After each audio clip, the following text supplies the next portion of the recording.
Welcome to the Bookshop at the End of the Internet. This podcast is dedicated to helping book lovers discover new authors. Like all the best bookshops, this podcast is filled with all kinds of books and all kinds of authors. So tune in, browse around, find a new author, and discover a new favorite book at the Bookshop at the End of the Internet. I'm Stacey Horan, author, book lover, and host of the Bookshop at the End of the Internet. This is episode number 268. For more information about this or any of our episodes, go to my website, staceyhoran.com. If you enjoy the podcast, leave us a review, like us on social media, and share us with your friends, family, and fellow readers.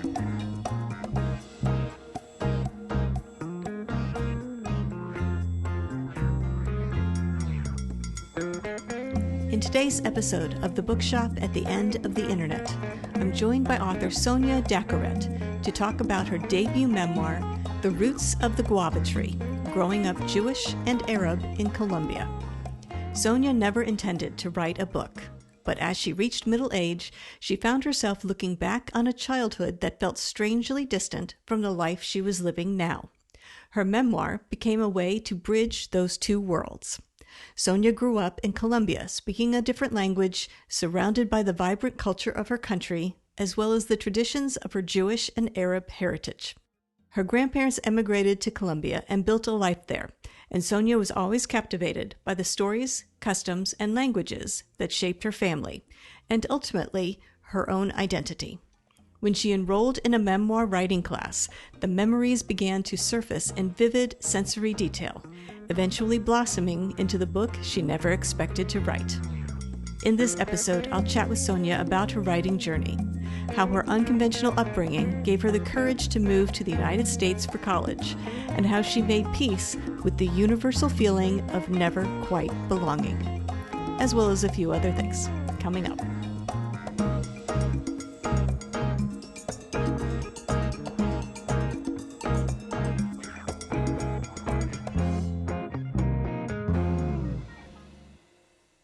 Sonia Daccarett, thank you very much for joining me today on the podcast. Thank you for having me. It's a pleasure. I thought what we could do today is start by talking about your debut book, which is a memoir, The Roots of the Guava Tree, Growing Up Jewish and Arab in Colombia. If you don't mind, tell us a little bit about this book and what inspired you to write it. Of course. First of all, I really did not set out to write a memoir. I did not set out to write a book. It really was never supposed to be a thing. What happened was a few years ago, something happened to me, which maybe happens to some of your readers, which is that I became middle-aged.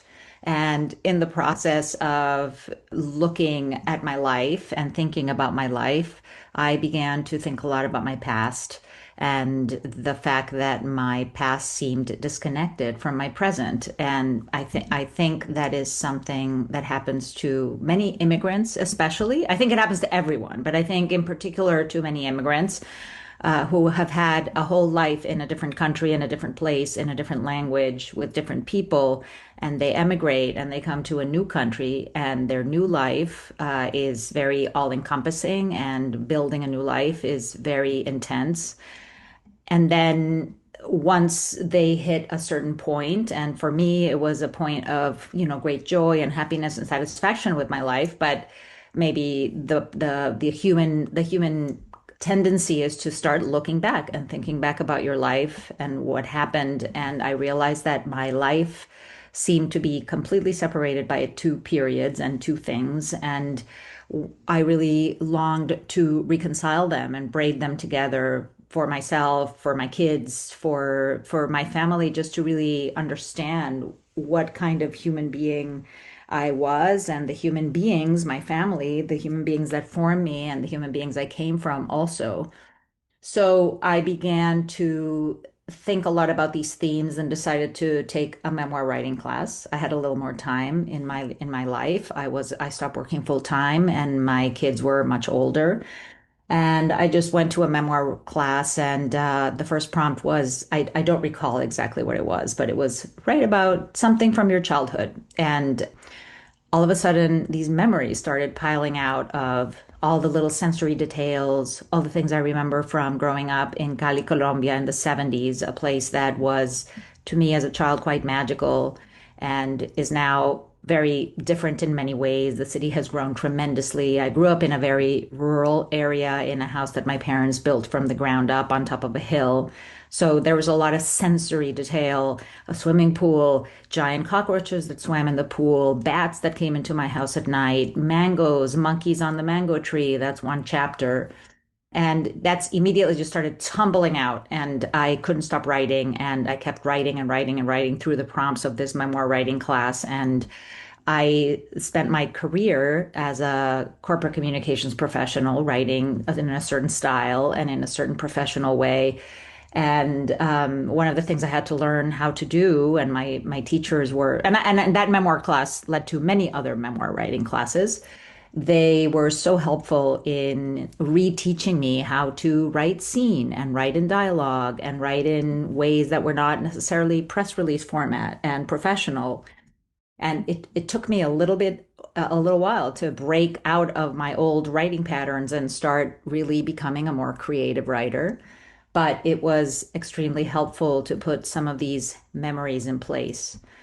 I guess from the sensory details that came out initially, then came the questions that I had never asked my parents and my grandparents about who we were and my identity and our identity as a family. My father was both my parents were born in Colombia, but my grandparents were immigrants to Colombia. My Arab grandparents were Christian Arabs from Ottoman era Bethlehem. And my mom's parents were Jewish immigrants escaping anti-Semitism in Europe in the 1930s. And my parents got married in the 1960s. It was quite unusual for an Arab to marry a Jew, I think, then and certainly now. So my family was really not at all normal in Colombia. And I had never really asked all of these questions. I had just always felt very like I really didn't quite fit in and that my family didn't fit in. And I was both fascinated by my grandparents' other languages and other cultures, but also not quite understanding where they came from and what their stories were and what that meant to me. And in the book, I started exploring a lot of those themes about identity, family, and diaspora and what it meant. And so out of a little memoir writing class started coming incredible, amounts of material that I then had to figure out what in the world to do with. And as the themes of identity, family, and diaspora became the through lines for everything that I was seeing, I started editing. And at that point, and this is probably around the pandemic time when I think so many authors kind of did a lot of writing and spent a lot more time thinking about personal issues or writing novels that they had always wanted to write. I had even more time to look at this vast amount of writing and figure out what to do with it. And at that point, I think I started realizing that I had a memoir on my hands and I needed to shape it into something that was interesting and readable for readers. It then took maybe another few years to get the courage to find a publisher and to publish what I think is a pretty personal memoir. I think many memoirists struggle with that. And here we are. That was what led to the book at this moment in my life. I want to talk about maybe some of the key memories for you when they were all flooding back. What are a few that you wanted to make sure that you included in the book because they were, let's say, representative of some aspect or some theme that you were delving into? Hmm. Sure. I think all of the memories that came back were very formative memories. I would say, as I said, some of the book or a lot of the book talks about the beautiful vegetation that exists in Cali, Colombia. It's a very tropical city. It's the second largest, I'm sorry, the third largest city in Colombia. It is very tropical and very hot at all times. The temperature rarely dips below probably 70 degrees. And so it's a city of heat and pools and beautiful mountains and flowers. and also a city that in the 80s, as I was coming of age, became unfortunately the one of the epicenters of the growing drug trade in Colombia, with the rise of the Cali cartel. And I can talk a little bit about what happened in Colombia during those years. So that some of those memories were very, very present in my mind because the memories of the increasing violence and instability that happened in Colombia were coincided with my coming of age, both politically and just personally as a teenager. And the second half of the book is quite connected to a lot of those memories. The first part of the book is more about childhood memories of being in the pool. One of the scenes, I got in the pool without really quite learning how to swim, and it was quite traumatic. And one of those scenes just came tumbling out immediately. One of the first things I wrote about was the day I nearly drowned. And there were other scenes that were, I would say all of those were just extremely formative. Everything in the book was how I remembered it and things that taught me lessons about my parents' values. There were several scenes where my parents both in ways that people don't parent anymore, and I wouldn't parent like this anymore, but my parents only hit me on very choice occasions, and they all had to do with entitlement and brattiness and with other people. And my parents' sort of values about social justice and being respectful to people who worked in our household and people who were around us. These were very formative memories of how strongly my parents felt about being respectful to other people. So some of those memories were right there. I mean, I think we all remember the day your parent unfortunately was not the best parent, the day your parent behaved in perhaps ways that were unfortunate, but I balanced it with all other stories that talked about my parents as human beings and as people, and also with a lot of, I would say, thinking about what they thought about their identity in those years, because things did shift, and the way that my parents probably felt about who they were when I was growing up became a little bit different later on as they also became middle-aged and started contemplating things more. In writing those memories down and in writing those stories, did you have a different view of your parents? I mean, it's one thing to think about those memories and of being a kid and viewing your parents through that lens. But now that you're older, looking back at who they were, they were adults, they were people. And as a kid, I don't know that we necessarily think of our parents in that way as having their own worries and dreams and goals and loves and that sort of thing. Did you have a different view of your parents now after writing these stories? Yes, one of the unexpected results of having written this memoir, and I think for memoirists in general, this is not unusual, but for me, I came away with a much greater appreciation, understanding, and deeper, if possible, love for my parents and my grandparents. I had to think about them as human beings and as adults and not just as my parents very deeply. And that was something that it took me a while to figure out how to balance that in the writing, because the writing is in present tense and it's very much from the perspective of whatever age I'm at in each chapter. So I try to write the way a 4-year-old would perceive the world, an Mhm. 8-year-old, a 16-year-old, a 15-year-old. So it was when I did that, I thought it worked for me as a narrative strategy, but then there was a depth that was missing from analyzing whatever was going on with my parents in those scenes and in those moments. And I then relied on some speculation about why they were doing things and what led them to say the things they did and do the things they did. And I think that helped round out the book from a child's perspective, but also the speculation of a middle-aged person looking back. And in doing some of those speculative exercises like, I wonder what my parents thought when they decided to form a family. An Arab and a Jew get married and move to Cali, Colombia, and build a house on top of a hill and raise two girls with no religion, no identity, and no labels. And I think most teenagers are get a little grumpy with their parents, as I thought my parents hadn't been thoughtful and didn't really, consider our feelings and all of these things that teenagers think. And as I was writing this, I thought my parents were literally utopian, thinking that this would all work out. They truly thought it would all be fine. We love each other, it will be fine. And I didn't, until I wrote the book, I didn't quite realize or think about my parents as rebels. They just loved each other and they decided that they were going to live life on their terms and however they felt was the right way to live their life. And they didn't care what their families thought and what anybody else thought. I felt like probably most teenagers felt that my parents were pretty conventional in some ways and did conventional things. My dad went to work, my mom stayed at home, she ran the household, my dad, made a living. But when I looked back on them, I just all of a sudden came away with this great admiration for their rebellious and independent-minded nature and the fact that they thought everything would be fine in this very utopian way.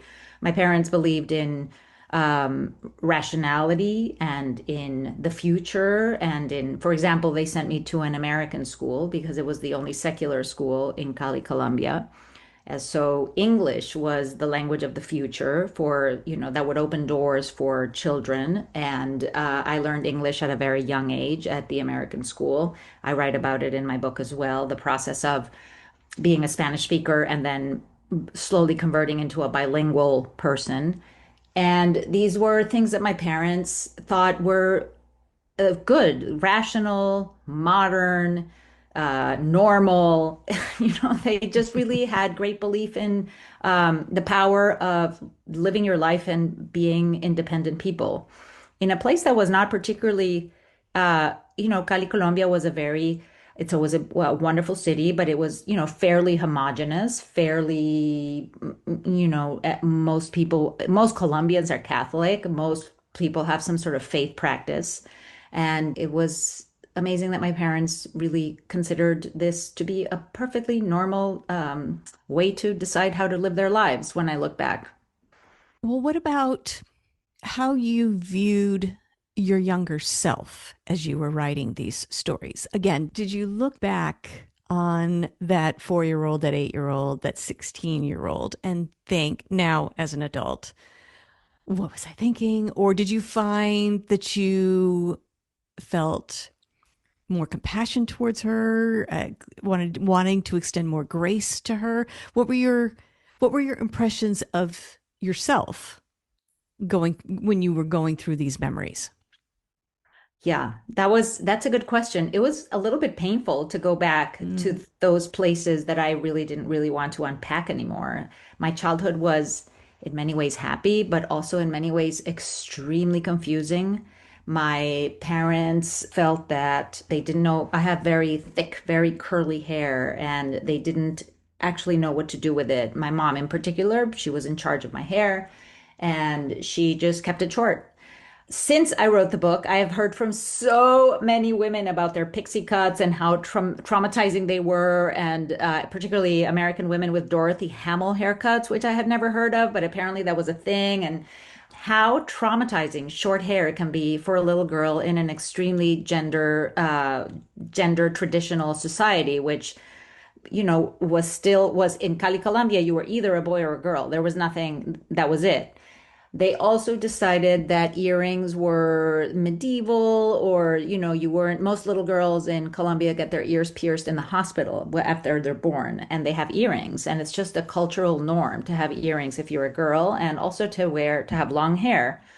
Or certainly this was the norm in the 70s. Obviously, so many things have changed. But um, so I had short hair, I had no earrings. My father's an Arab, my mother's Jewish. We have no religion, and I go to the American school. So I felt so alien and so strange. And I desperately longed for long hair. I have a long chapter where I talk about my mom's attitudes about hair and my grandmother's hair, and all of these sort of cultural norms. Everybody had really thick, curly hair on both sides of my family, and how all the women in my family dealt with their hair. But I really just wanted to have long hair and wear it in braids or in with pretty ribbons. And that was just not something that was accessible to me. So I spent my childhood just feeling really strange. And I also, I was not a particularly conventional child. How could I possibly be? So I sang songs out loud, and I learned to play guitar very early on. That was a gift also that my parents gave me, and I talk a lot about my beloved guitar teacher who gave me so much. But I was just a really odd little child with short hair that brought the guitar to school and played guitar for my friends. And I was also quite chatty, I think, and my parents, I now realize that their refusal to some extent to answer my questions like, who are we? Why don't we have a religion? What are we if you're an Arab and and you're a Jew, and what does that mean, and etc.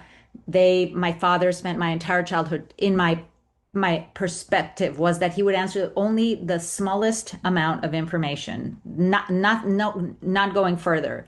So I only had little bits and pieces of answers that he gave me.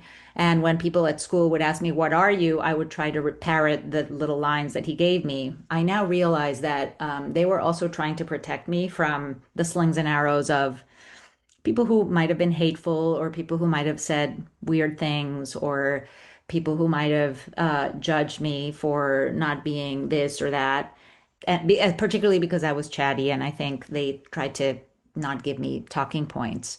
So the other thing that I realized looking back is that I'm so I felt so different. I felt so out of place. I felt so desperately wanting to belong. And those were all things that served me in life to be more compassionate and to try to understand other people. I ended up being kind of the welcoming person at school for any new students, that sort of thing, because I always felt compassion for people who didn't fit in, and for people whose life was a little bit as an felt outsidery. I also realized that most people feel this way at some point. It's a human condition to not feel like you don't fit in, or that you're different, or that in some way or another you are alien to the world around you. And I have come to realize that that is much more normal than I thought when I was growing up. I thought I was the only one, or that there were only a few people like my friends, the oddballs, who were like that. And everybody else was completely happy and normal and fit in perfectly and had no problems. So that's clearly not true. And I've come to see that as an adult and through the process of writing the book as well. Right, right. It's one of the I think one of the cruel ironies of life is that you spend most of the time thinking that you're alone in it. You're Hmm. the only one experiencing it, and the reality is that most people around you are experiencing something similar, and we are much more alike in that way than we think. But I'm also curious. In looking back at your younger self, I'm sure she had goals and dreams and plans for what her life would become.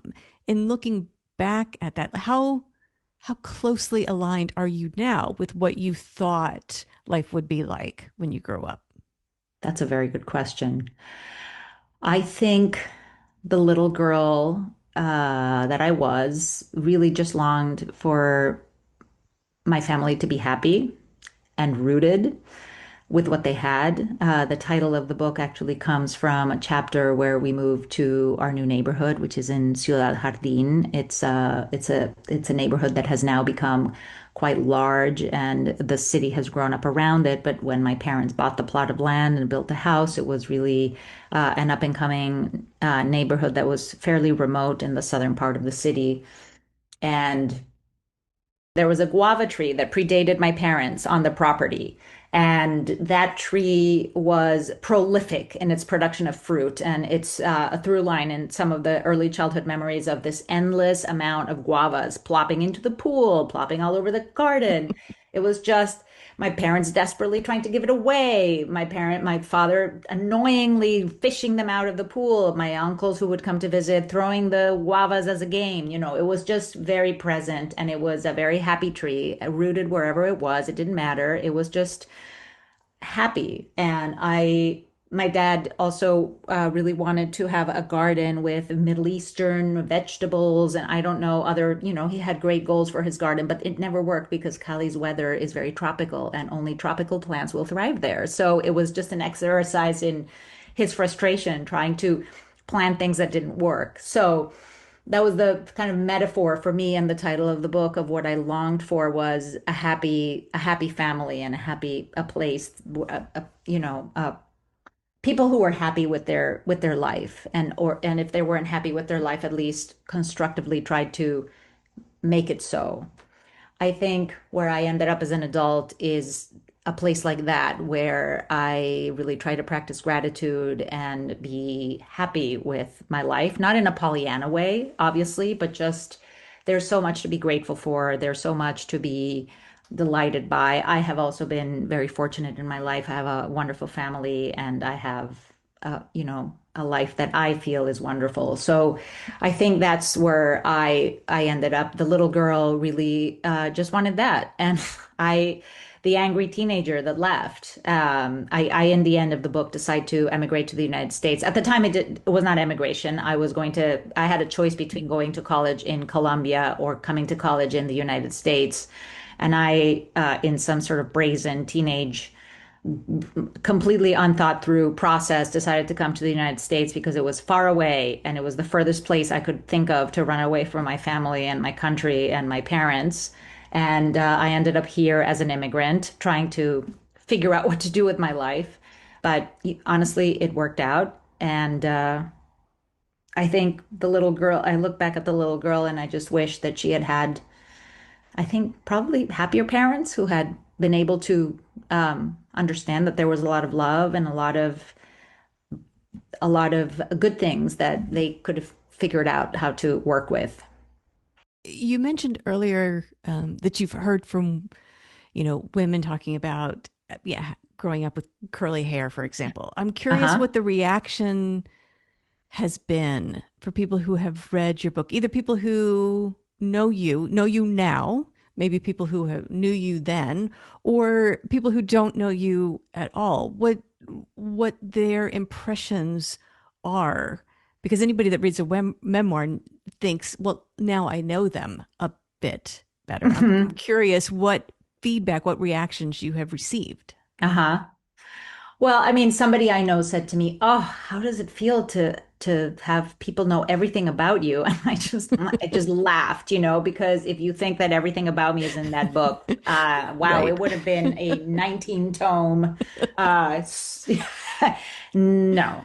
So, I'll back up and say one of the challenges for many memoirists is just that feeling of exposure that you've alluded to. I think it took me a long time to get over it and not be bothered by it. I think until not at the minute, I would say until a few months after the book came out. And all of a sudden, I was just hearing from people and readers how they connected to it. And I had curly hair too, and my parents kept it short. And the thing about the Dorothy Hamill haircuts, or my parents were this, or I'm half this, half that, and it was also hard for me, or I grew up in another country and it was complicated. And all of a sudden, I just thought that was such a wake-up call for why are we all keeping these secrets and thinking that it's so shameful and all of these things that we're so worried about exposure about certain things and certain details of our lives when we all have them. It's the human experience to have these things. Everybody's childhood is filled with confusion and not understanding and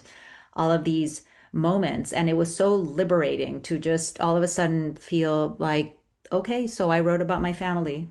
Okay, people know about it. Some parts of it, some parts of my parents' relationship and some parts of my grandparents. And so what? Everybody has that to some extent. The other thing that happened, I think, after the book came out is my dad passed away, and my mom, who has been extremely supportive, but I think she has said that she feels a little exposed in the book because I do write a lot about her. She's a great character. I mean, my mom is such a character, and I had to write about her.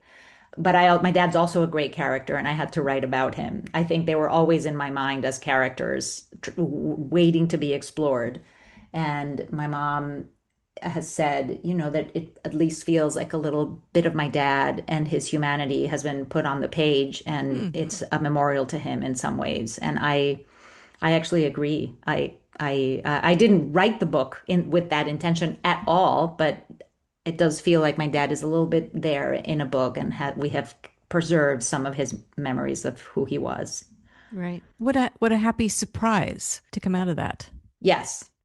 Yes, because it was not a happy going into the decision to publish the book was not happy. It was full of stress. It was full of anxiety. It was full of second guessing myself and wondering if I was really revealing too much information about my family and about family members and friends and etc. And I was so careful to walk the line with integrity between what is my story and what is somebody else's story. And I was very careful to not reveal anything from about people's private lives that was not my business to reveal.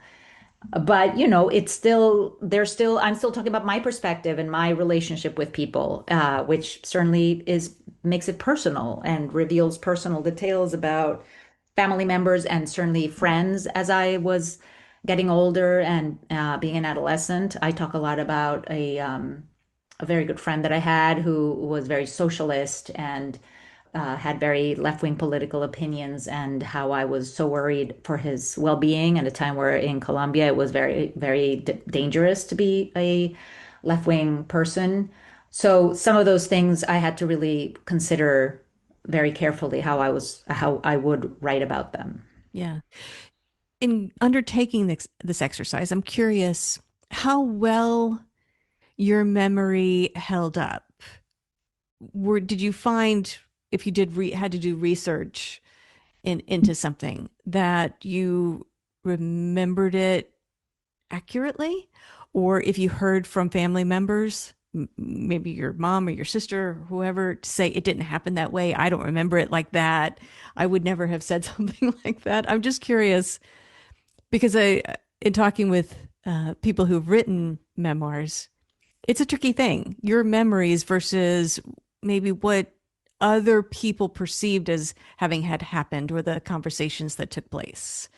Yeah, that's always the memoirist challenge, right? It's my memory, my recollection of what Right. happened versus your recollection. I would say that I've had a few, but small, but why didn't you say this? Or do you remember that? Or how come you didn't write about this? Or how come you didn't write about that? Questions from friends and family. But I have not had that is not at all what happened. Mm. That would be a horrible thing to hear. I think I was very careful to run certain scenes and certain things by my family, even though they didn't like them or some of them may have had issues with them. I just wanted to make sure that I was actually remembering things correctly.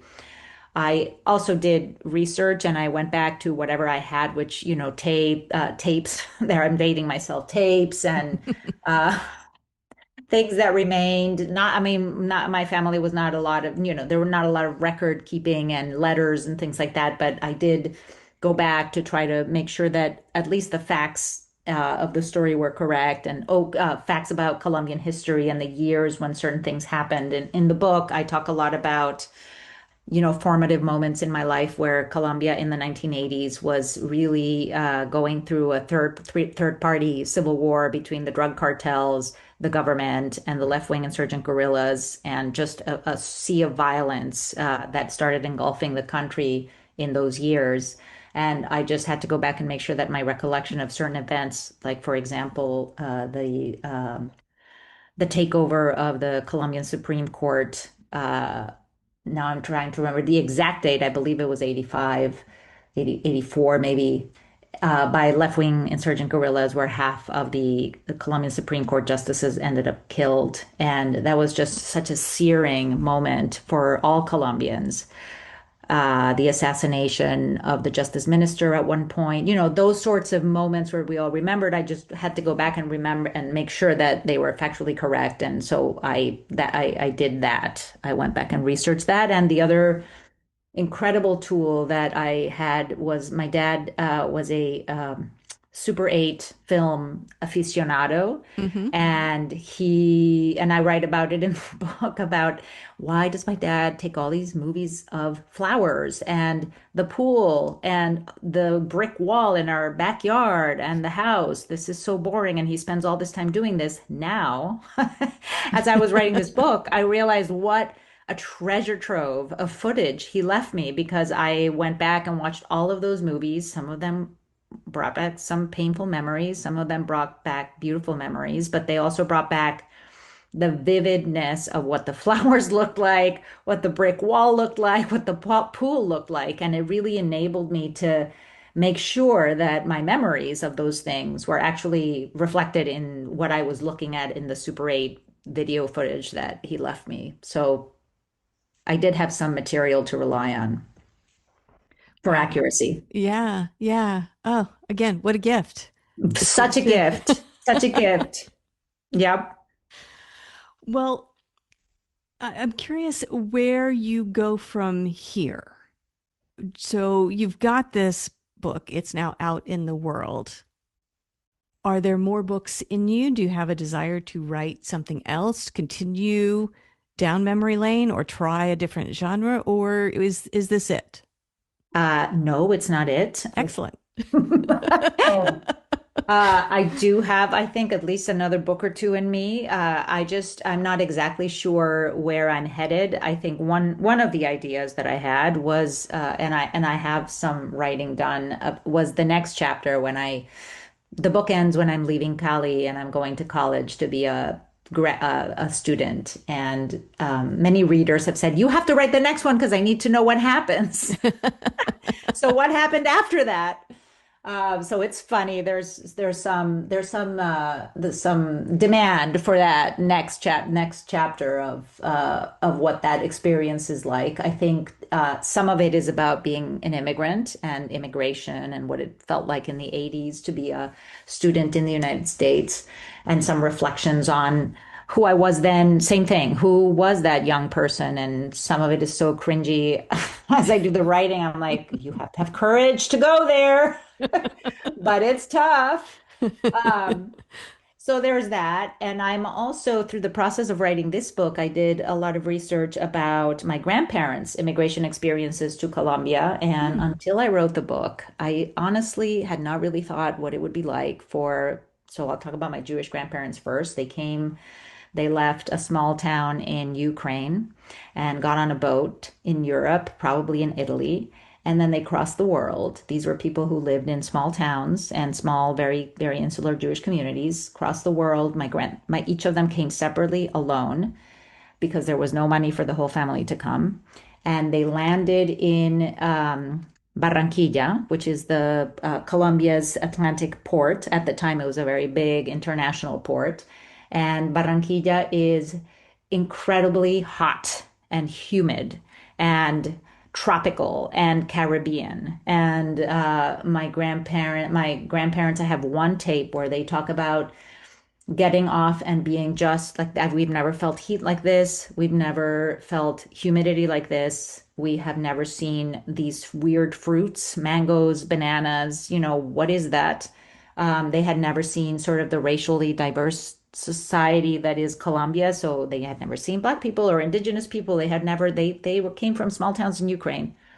And then they each took another boat down the center of the country, all again by themselves, not speaking a word of Spanish, and looking at, the crocodiles and the monkeys I mean, Colombia is a beautifully biodiverse country, and it must have been such a journey. And I just, and then they arrive on the interior of the country, which is a whole other world. And I think my grandparents literally landed on Mars and somehow had the courage to start new lives in this very, very, very strange place that was so different from the places where they came from. My Arab grandparents did the same journey. My many Christian Arabs from Ottoman era, Palestine and other places, Syria, Lebanon, etc., from the Levant, settled in Barranquilla. And they, again, another very different world from where they came from, and started new lives and created communities and businesses. And it's a sort of, people haven't, it's not as well known of a story that there's a very, very big Christian Arab diaspora in Colombia, but also not just in Colombia, but all over Latin America from this period of time. So those immigration stories are very interesting to me, and sort of historical fiction would be a fascinating way to explore some of the stories and the characters and the diaspora narratives of Christian Arabs and also Jews, because they're so little known. I think in this time of polarization, there's sometimes one story, but people don't know that sometimes Jews live in South America. People don't know that Arabs live in South America. Sometimes people don't know that Arabs are Christian too.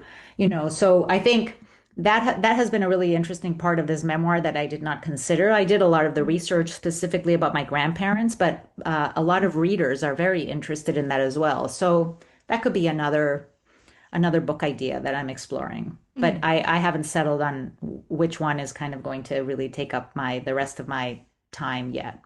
Okay. All right. Well, it sounds like you certainly have plenty of material to keep you busy.